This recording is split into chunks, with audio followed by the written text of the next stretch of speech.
আমরা চলে এসেছি এখন নুড়িতলা বাজার। এটা কিন্তু সবজি মার্কেট আর তার সাথে কিন্তু জামা কাপড়েরও হাট এখানটায় বসে। তো চলুন পুরো ভেতরটা যাই, গিয়ে ঘুরে দেখাই আপনাদের।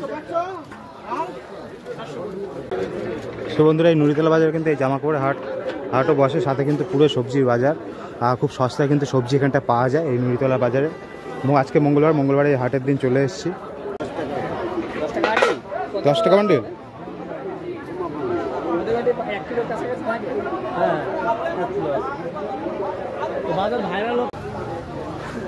করলা কত? 420 টাকা।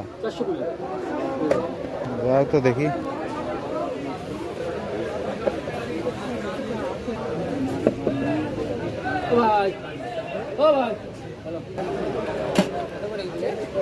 করলা 420 টাকা।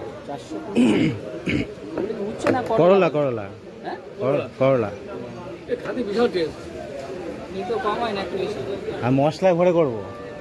এতে মশলা ভরে। আর এই শসা কত করে যাচ্ছে? 60 টাকা কিলো। দেখো 400 টাকা। ও অনেক হয়ে যাচ্ছে। 30 টাকা। হ্যাঁ কমে 20 টাকা করে, 20 টাকা করে।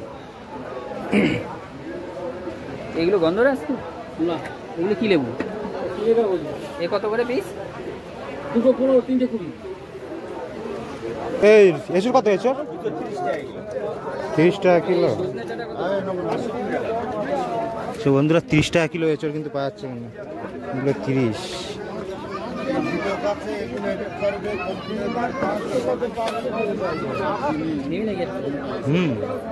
ছোট কম দেখো, দেখো এটা কত হচ্ছে। আচ্ছা 850 আছে। দাও 100 আর নোট। হ্যাঁ একটু খুচরো দিতে হবে। 100 100 100। বন্ধুরা এখানে কিন্তু বেকারি বিস্কুট অনেক আছে দেখতে আছে হাটে। আর এদিকে চপও ভাজছে, গরম গরম চপ স্যান্ডউইচ সবই আছে। আর হাটে একদম মার্কেট পুরো ভরপুর। জিলিপি 10 টাকা সব, সস্তা। আর এই আঙুলে গজাগুলো? হ্যাঁ এই গজাগুলো গজা 100 টাকা। এই গুড়ের সবই 100 টাকা। এগুলো গুড়ের। নুড়িতলা বাজারের হাট অনেক বড় কিন্তু হাট। এখানে সবজি থেকে মাছ থেকে শুরু করে এর পাশে কিন্তু জামা কাপড় হাট আছে। আর এখানে সুন্দর প্রকৃতির মাঝখানে কিন্তু এই হাট বসেছে।